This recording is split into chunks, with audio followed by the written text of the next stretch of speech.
Setelah penglihatan lain, detektif Danny mendapatkan kembali kesadarannya di kursi terapis yang menggunakan hipnotis untuk mengungkap rincian penculikan putrinya, Minis. Yang bisa diingat oleh sang ayah yang sedang berduka adalah bagaimana mereka berjalan bersama di taman.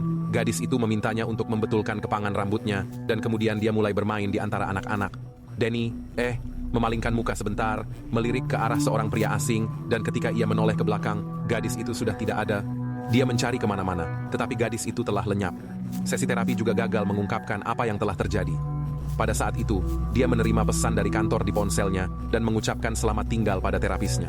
Di dalam lift, dia memeriksa foto putrinya di ponselnya dan mengingat laporan berita di TV yang menyatakan bahwa tersangka penculik Mini yang telah ditangkap tidak dapat memberikan informasi apapun tentang keberadaan gadis itu dan menyangkal kesalahannya. Di luar, Danny bertemu dengan rekannya, Nix, yang memberitahunya bahwa polisi menerima telepon anonim tentang perampokan bank yang akan datang. Sebuah suara wanita memperingatkan bahwa brankas nomor 23 akan dibuka. Awalnya, polisi mengira itu adalah lelucon, tetapi 2 bank telah dirampok dalam seminggu terakhir, jadi mereka memutuskan untuk melakukan pengintaian untuk berjaga-jaga. Danny bergabung dengan para agen yang bertugas di dalam mobil pengintai dan melihat seorang pria memberikan perintah aneh. Pertama kepada seorang wanita muda, dan kemudian kepada 2 petugas polisi di pintu masuk bank. Pintu masuk bank yang dengan patuh mengikuti perintahnya. Danny menyadari bahwa ini adalah frasa kode dan bergegas ke bank. Dia disambut oleh seorang pegawai bank, dan Danny memberitahukan bahwa dia ingin membuka brankas. Karyawan membawanya ke brankas. Sementara itu, wanita yang telah berkomunikasi dengan pria beruban itu memutuskan bahwa cuaca terlalu panas dan mulai menanggalkan pakaiannya di jalan, mengabaikan mobil yang melintas, dan menyebabkan kecelakaan. Di dalam lemari besi, karyawan tersebut menyadari tidak adanya kunci dan pergi untuk mengambilnya, mengira dia meninggalkannya di kantornya. Pada kenyataannya, Danny telah mengambilnya dan mulai membuka brankas nomor 23. Pada saat yang sama, pria beruban memasuki bank dan memberitahu pekerja bank bahwa hari kerjanya sudah berakhir. Wanita itu langsung setuju dan pergi. Di dalam brankas 23, Danny menemukan foto putrinya dengan sebuah catatan yang berisi seseorang bernama Delrain memintanya untuk mencarinya. Tiba-tiba, bank diserbu oleh perampok yang melepaskan tembakan di dalam brankas. Pegawai bank, tanpa menghiraukan perintah Danny, dengan tenang membuka brankas dan mengambil isinya. Petugas keamanan yang datang menembak Danny dan pergi dengan brankas itu. Mereka semua masuk ke dalam mobil dan pergi meninggalkan bank. Namun, mobil van mereka bertabrakan dengan kendaraan yang sebelumnya menabrak dan terbalik.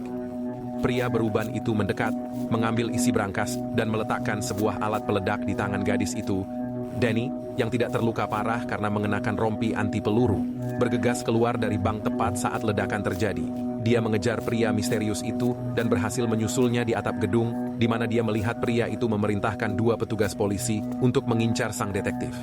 Pria itu meminta foto yang diambil Danny dari brankas, dan ketika Danny menolak, dia memerintahkan petugas polisi untuk saling menembak. Setelah itu, dia melompat dari atap dan menghilang. Menyadari bahwa perampokan tersebut terkait dengan hilangnya putrinya, Danny memulai penyelidikannya. Sebuah telepon anonim yang dilacak oleh rekannya, Nix, membawa Danny ke alamat cenayang, Diana. Pada saat itu, Diana sedang melakukan sesi hipnotis dengan seorang pengendara sepeda motor yang menjanjikan perlindungan dan tetap duduk di pintu masuk, sementara Danny menanyainya tentang Delrain. Setelah mendengar nama ini, wanita tersebut meminta sang detektif untuk pergi. Namun pada saat itu, pengendara motor dari luar tiba-tiba menyerang Diana, menabrak jendela dengan sepeda motornya, dan kemudian, secara sukarela, mengakhiri hidupnya sendiri. Ternyata pengendara motor tersebut dihipnotis dari luar oleh pria yang sama dengan setelan jas. Danny membawa Diana ke tempat perlindungan dan membawanya ke kantor polisi. Wanita itu memberitahunya bahwa pria misterius dari bank itu bernama Delrain dan mereka berdua adalah penghipnotis buronan. Penghipnotis yang kuat dilatih oleh Departemen Rahasia Pemerintah untuk mengendalikan pikiran orang. Nick dengan kasar mencoba mengganggu percakapan dan Diana dengan menggunakan hipnotis, memerintahkan pasangannya untuk bertindak seperti tahanan. Tahanan? Danny kagum melihat Nick tanpa sadar mulai mengikuti perintahnya. Diana meyakinkan Danny bahwa dia benar-benar kebal terhadap sugesti yang diberikannya. Sementara itu, Nix yang dikirim oleh Diana untuk berjalan-jalan, bertemu dengan Delrain di dekat kantor polisi, dan Diana melanjutkan ceritanya. Agen CIA dari Departemen Rahasia mencari orang-orang dengan kemampuan yang tidak biasa dan melihat seorang gadis yang bisa memprediksi masa depan dengan kartu. Begitulah cara Diana berakhir di sebuah program, di mana hipnotis diajarkan untuk menyelesaikan tugas apapun, meninggalkan jejak. Delrain adalah yang terkuat, tetapi dia ingin menaklukkan departemen tersebut. Gadis itu berhasil melarikan diri, tetapi baru-baru ini, dia membaca tentang serangkaian kasus misterius dan menyadari siapa yang berada di baliknya. Pada saat itu, lampu di ruangan itu padam dan Nix yang masuk membidik mereka. Danny melukainya di bagian kaki, tetapi Nick dengan keras kepala mencoba membunuh pasangan itu.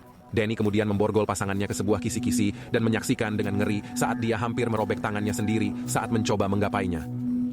Diana mengakhiri penderitaannya dengan sebuah tembakan di kepala. Dia mendesak sang detektif untuk lari karena mengalahkan Delrain adalah hal yang mustahil. Dalam perjalanan, mereka berhenti di sebuah kafe di mana Danny menceritakan segala sesuatu tentang penculikan putrinya. Pada saat itu, sheriff memasuki kafe dan setelah melihat para buronan, bersiap untuk memanggil bantuan. Di bawah pengaruh hipnotis Diana, dia melaporkan melalui radio bahwa pasangan tersebut menuju ke utara. Namun saat Diana dan Danny melangkah keluar, mereka melihat Delrain dikelilingi oleh para petugas polisi yang membantu Danny memimpin pengejaran, tetapi dia terpojok. Saat itulah Diana datang untuk menyelamatkan, mengambil alih kendali sheriff dan mobilnya. Dengan menggunakan hipnotis, ia memerintahkan petugas polisi untuk pergi dan pergi bersama Danny. Mereka menuju ke Meksiko, di mana peserta lain dari program rahasia tersebut, Jeremiah, tinggal. Dalam perjalanan, Diana mengatakan kepada Danny bahwa dia adalah orang yang tidak biasa, karena dia menolak untuk melihat gambar-gambar yang dikirimkan oleh Delrain. Pikirannya seperti tersembunyi di dalam bunker yang tidak dapat ditembus oleh hipnotis. Tak lama kemudian mereka sampai di rumah Jeremiah, dan dia memberitahu mereka bahwa Delrain sedang mencari senjata ampuh yang dikembangkan oleh Departemen Rahasia, bernama Domino.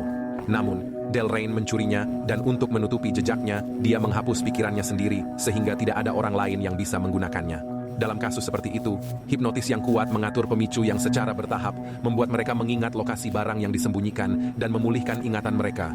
Ternyata berangkas bank adalah salah satu pemicunya. Jeremiah meminta foto tersebut, namun ada sesuatu yang membuat Diana curiga. Ternyata selama ini mereka telah berbicara dengan Delrain, yang telah menggantikan Jeremiah dengan dirinya sendiri. Pasangan itu bergegas melarikan diri. Di luar, Danny menembak pengendara motor yang mengejar, dan setelah mengambil sepeda motornya, pasangan ini melarikan diri.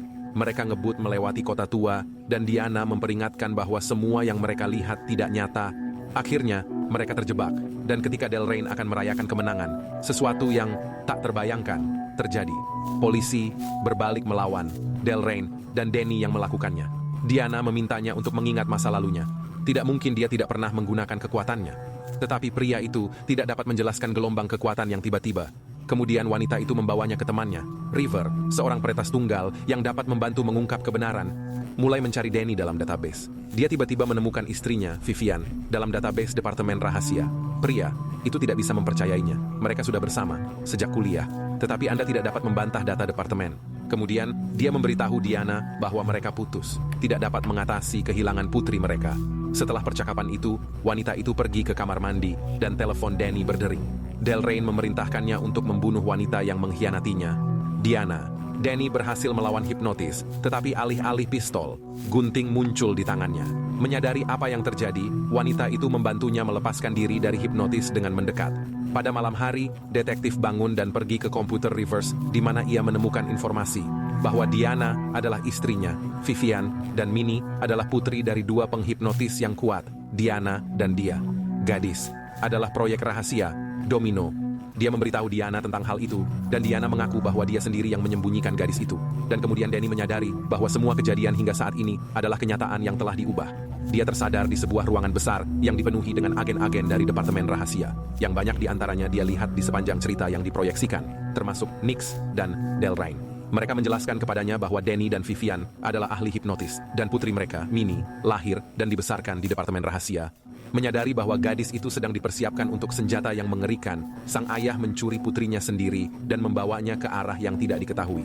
Setelah menyembunyikan putrinya, dia menghapus ingatannya. Dan sekarang departemen berulang kali mencuci otaknya, berharap ingatannya akan kembali.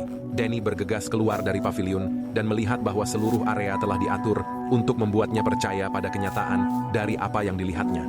Ternyata ingatannya telah terhapus 12 kali, dan setiap kali dia berhenti di satu tempat, tidak memungkinkan mereka untuk mencari tahu kemana harus pergi berikutnya.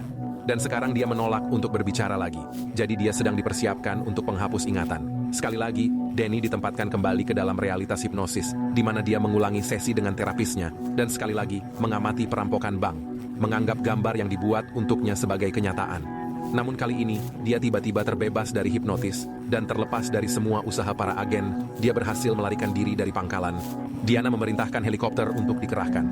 Ketika Nix menemukan jejak alamat yang tertulis di selembar kertas, wanita itu menyadari bahwa Delrain bukanlah nama seseorang, tetapi nama sebuah peternakan di Meksiko, tempat Danny dibesarkan bersama orang tua angkatnya. Sementara itu, Danny tiba di peternakan dan disambut oleh orang tua bersenjata yang selama ini menyembunyikan Minnie. Pria itu memasuki rumah di mana dia melihat banyak kartu domino yang disusun dengan cara yang rumit. Dia mendorong satu bagian dan mengikuti angka-angka yang jatuh. Dia mencapai sebuah ruangan di mana dia bertemu dengan Minnie yang sudah dewasa, yang telah belajar untuk sepenuhnya mengendalikan kemampuan hipnotisnya. Pada saat ini, karyawan departemen mengepung peternakan, tetapi orang tua Danny yang bersenjata muncul di depan mereka, menyambut Diana. Delrain memerintahkan mereka untuk membunuh mereka berdua. Diana mencoba menolong pasangan lansia itu, tetapi mereka mati. Kemudian, Danny melangkah ke teras. Dia mengingatkan Diana bahwa dia tidak menginginkan nasib seperti ini untuk putrinya. Delrain memerintahkan untuk menyerahkan gadis itu dan Minnie keluar dari rumah. Ibunya bergegas memeluknya dan gadis itu mengembalikan ingatan ibunya tentang keterlibatannya dalam pelarian dan penghapusan ingatannya. Delrain menyadari bahwa semua yang ada di sekelilingnya adalah ilusi yang diciptakan oleh hipnotis Minnie. Rumah itu menghilang dan agen-agen departemen mulai saling membunuh. Minnie meminta ibunya untuk menutup matanya agar ia dapat mengembalikan ingatannya. Ternyata orang tua angkat Danny juga masih hidup dan menghabisi mereka yang selamat dikalahkan. Delrain mengangkat pistol, mengarahkannya ke Danny. Dan Diana ingat bagaimana seseorang bertopeng merah menghapus ingatannya. Dia mencoba untuk bergerak, diikat ke kursi, dan topeng merah itu melanjutkan pekerjaannya. Dan kemudian, Minnie mengalihkan pandangannya ke Delrain, dan dia menembak dirinya sendiri. Diana ingat bagaimana departemen itu memperlakukan anak mereka dengan serius sejak lahir, berharap dapat mengubah gadis itu menjadi senjata hipnotis yang ampuh untuk membuat orang tanpa ragu mematuhi semua perintah. Orang tuanya menginginkan kebebasan untuk putri mereka, tetapi mereka tidak akan pernah diizinkan. Jadi, mereka memutuskan untuk mengumpulkan semua karyawan departemen dan menghancurkan mereka. Tapi Minnie terlalu lemah untuk melakukan hal ini pada saat itu. Kemudian mereka melakukan penculikan, setelah itu orang tuanya menghapus ingatan mereka sendiri, meninggalkan petunjuk di bank, berangkas. Dan orang bertopeng merah itu adalah Danny, yang melakukan segalanya untuk membuat cinta mereka mustahil. Mustahil untuk dihapus. Dan sekarang mereka akhirnya bebas. Keluarga itu terbang dengan helikopter. Setelah kredit, ada adegan di mana terungkap bahwa Delrain selamat dari baku tembak, bertukar identitas dengan ayah angkat Danny. Dan begitulah akhir dari film.